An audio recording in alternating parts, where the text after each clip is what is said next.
Hola, buenas tardes. Bienvenidos al último vídeo de la unidad 1, la crisis del antiguo régimen. En este quinto vídeo vamos a centrarnos en la historia de nuestro país. Concretamente en el momento en el cual la Casa de Borbón accede al trono español. Es un tema que entroncamos con la crisis del antiguo régimen, puesto que vamos a comenzar hablando de una serie de monarcas de corte absolutista, como fue Felipe V, pero bueno, pues a medida que avanzó el tiempo, ciertos sucesores, como es el caso de Fernando VI y también Carlos III, van a introducir ciertas reformas, un gobierno de tipo de despotismo ilustrado. Y bueno, vamos a ver también un poquito reflejado esas modificaciones, esos cambios que se estaban produciendo en Europa, ejemplificados en nuestro país. Bueno, lo primero que os tengo que hablar es que hasta hace 2 siglos, es decir, a partir del siglo XV y a partir del siglo XVI y a partir del siglo XVII, la Casa de Austria fue la encargada de gobernar en nuestro país. Durante 2 siglos, estos monarcas fueron gobernando hasta que le llegó el turno a Carlos II. Carlos II fue el último monarca de la Casa de Austria. Fue un monarca con muchos problemas de salud y, bueno, pues no tuvo la capacidad de poder engendrar un hijo, ¿de acuerdo? Un sucesor al trono. Aunque lo intentó en varias ocasiones, pero bueno, pues fue por cuestiones de salud, en este caso, bueno, pues por la endogamia que había en las monarquías, puesto que se casaban entre unos primos y bueno, gente bastante cercana familiarmente, esa riqueza en la sangre, esa riqueza en el ADN, pues no estaba y bueno, pues en este caso este monarca tuvo ese problema de salud. Bueno, pues la situación ya estaba. Carlos II no puede engendrar a un sucesor y por lo tanto cuando fallece en el año 1700 tenemos un problema. En Europa surge un problema, puesto que no se sabía muy bien quién podía suceder a este monarca. España, aunque en ese momento se encontraba en una situación bastante bueno, de pérdida hegemónica. España en el siglo XVI había sido una potencia hegemónica en Europa y bueno, pues abarcando un enorme imperio, tanto en Europa como en ultramar. Bueno, pues a partir del siglo XVII vamos viendo que esos territorios van menguando, van reduciéndose drásticamente, hasta que, bueno, pues en el año 1700 ocurre esta circunstancia. ¿Qué es lo que ocurre? Bueno, pues que se abre la posibilidad de un conflicto. Originalmente Carlos II nombra sucesor a este señor que vemos aquí. Este señor es Felipe de Anjou, de la Casa de Borbón, y era nieto del rey francés, Luis XIV. Esto habría un problema. Originalmente este era el testamento, es decir, quien debía de gobernar era Felipe V, pues Carlos II era el que lo había establecido así. Bueno, pero claro, esto desequilibraba enormemente la unión de Francia y de España, rompía el equilibrio europeo. Y por lo tanto el resto de potencias europeas no lo vieron con buenos ojos. Por lo tanto, ¿qué es lo que hacen? Bueno, pues otras potencias europeas, entre ellas Inglaterra, Alemania, deciden establecer con la posibilidad de poder gobernar en España como monarca a Carlos de Habsburgo, nieto del rey de Alemania. En este caso, bueno, pues ya tenemos dos contendientes a un trono y bueno, pues obviamente pues, se abre un periodo de hostilidades, un periodo conocido como la Guerra de Sucesión. Esta guerra va a abarcar entre el año 1700, que es cuando fallece Carlos II, hasta el año 1713. Y es una guerra que va a tener una doble vertiente, va a tener una doble realidad. Por un lado vamos a tener un conflicto de carácter internacional en el que diferentes potencias, como es el caso de Portugal, Inglaterra, las Provincias Unidas y el Imperio Austriaco, van a apoyar a Carlos de Habsburgo por temor al enorme poder que podían abarcar los Borbones, ¿vale? Ya que Felipe V iba a ser aliado, obviamente, de Luis XIV y, por lo tanto, tanto las potencias de España y Francia pues iban a ser unos aliados muy incómodos para el resto de las potencias.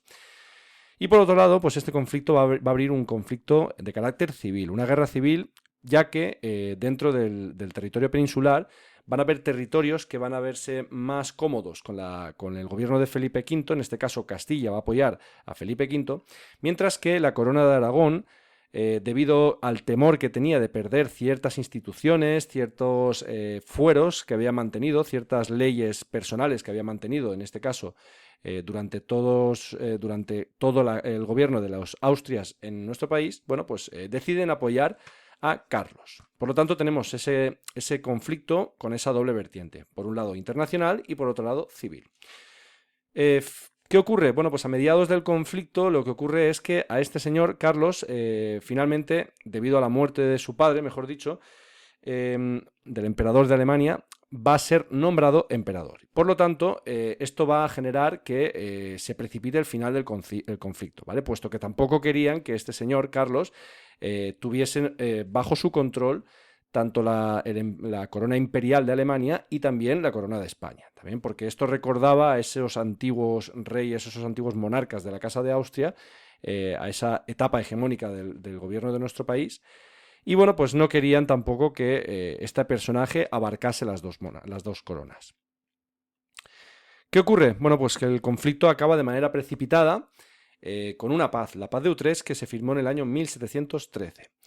¿Qué ocurre aquí? Bueno, pues que básicamente diferentes potencias empiezan a ganar territorios. España se ve en la situación, es una paz que lo que va a establecer básicamente es el reconocimiento de Felipe V como rey de España. Pero ese reconocimiento venía con una serie de condiciones, y es que Gran Bretaña, a partir de entonces, se va a proclamar como principal potencia de Europa. Debido a esas concesiones que va a tener que realizar. Es decir, por ejemplo, entre estas que podéis ver aquí, son concesiones territoriales, pero también digamos que España se comprometía, en este caso Felipe V se comprometía a nunca ser pretendiente de la corona de Francia, es decir, no optar jamás a ser rey de Francia.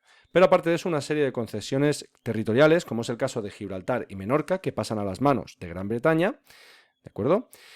En el caso de Flandes, Cerdeña, Nápoles, Luxemburgo y Milán, que van a pasar a manos de Austria. En el caso de Sicilia, que va a pasar a manos de la Casa de Saboya. Y finalmente también unas concesiones a nivel comercial, es decir, se establece que el monopolio del comercio de esclavos va a pasar a Gran Bretaña durante un periodo de 30 años. Una vez finalizado el conflicto y una vez realizadas esas concesiones territoriales, así como esos acuerdos en el ámbito comercial, bueno, pues los Borbones se instauran en el trono español. El primer rey, lo tenemos aquí, es Felipe V, y bueno, pues su reinado va a durar 46 años, entre el año 1700 hasta el año 1746. Básicamente este monarca va a llegar a nuestro país siguiendo la misma línea que estaba establecida en su país, que es la del absolutismo. El sistema político va a ser absolutista. Y lo que hizo fue revisar ciertos aspectos del Tratado de Utrecht que no nos convenían. Lo que va a hacer una vez que llegue al trono es establecer una serie de decretos, unas leyes llamadas decretos de nueva planta. Estas leyes lo que van a hacer fue suprimir, entre otras cosas, las leyes y las instituciones de la Corona de Aragón y establecer en su lugar las de Castilla. Tenéis que recordar que en ese periodo de conflicto, en esa guerra de sucesión, durante esa guerra civil entre Castilla y Aragón, Aragón va a apoyar al archiduque Carlos de Habsburgo. Por lo tanto, Felipe V, como venganza y también con esa tendencia centralizadora que estaba establecida en Francia, lo que hace es eliminar todas esas instituciones que habían en la Corona de Aragón y solamente establecer las de la Corona de Castilla en todo el territorio. También va a suprimir las cortes, excepto las de Castilla, obviamente, que habían sido las que le habían apoyado, y va a crear, entre otras cosas, lo que se conocen como las secretarías, que son como un ministerio, ¿de acuerdo?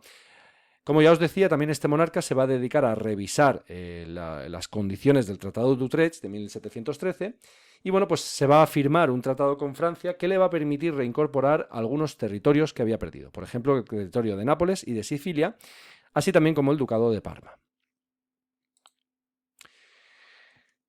Además de Felipe V, tenemos sus sucesores, Fernando VI y Carlos III. Fernando VI va a gobernar entre el año 1746 y 1759. Y bueno, pues va a ser un monarca que se va a rodear de reformistas, va a ser una etapa de cierta neutralidad, de cierta paz.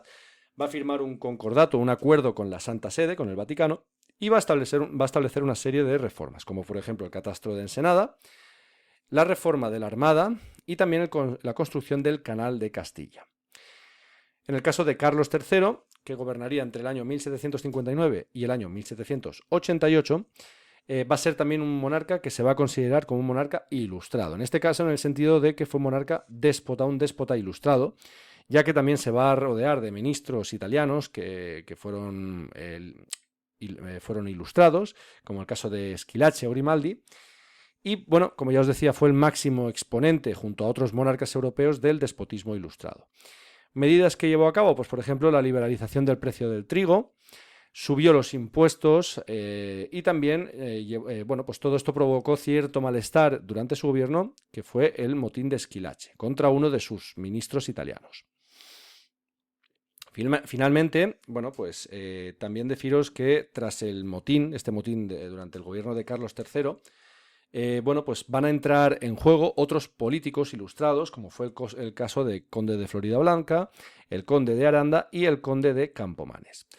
Estos ministros, estos secretarios de corte ilustrado, bueno, pues impulsaron una serie de reformas. Entre ellas, por ejemplo, la expulsión de los jesuitas, que se llevó a cabo en el año 1767, porque se les culpó del motín. Pero básicamente lo que estaban estableciendo era una política regalista, una política en la cual se intentaba evitar ese gran peso que tenía la Iglesia en nuestro país.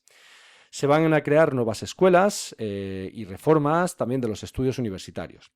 Además, también se van a recortar los privilegios de la Mesta. La Mesta, os recuerdo que era una institución que hunde sus raíces en época medieval. Y bueno, pues es una institución que lo que hace es agrupar, monopolizar la ganadería de nuestro país, estableciendo una serie de rutas por las cuales tenían que ir los ganados, una serie de cañadas.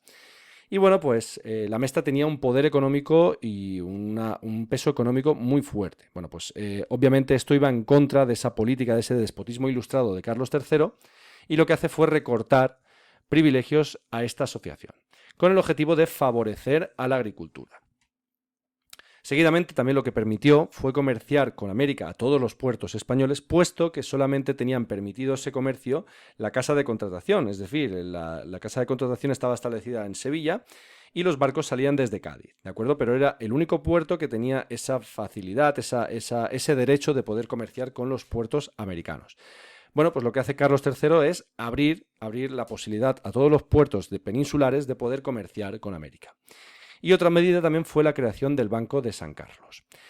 Todas estas medidas, como podéis ver, son de corte del despotismo ilustrado, ¿de acuerdo? Son medidas que lo que pretenden es innovar, establecer innovaciones, pero siempre manteniendo ese tipo de gobierno absolutista, tal y como vimos en las primeras presentaciones de esta unidad.